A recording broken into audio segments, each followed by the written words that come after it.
Welcome, today in front of me Vivo V23, and I'll show you how to turn on silent mode and turn off the silent mode on this device.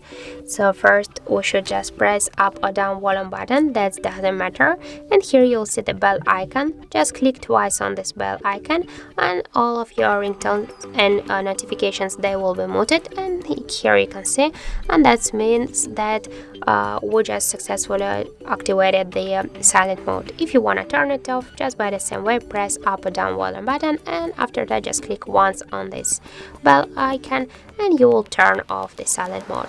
Also, we got the second way how we can do that. Just open the notification panel, and here in the top bar you will see the silent mode icon.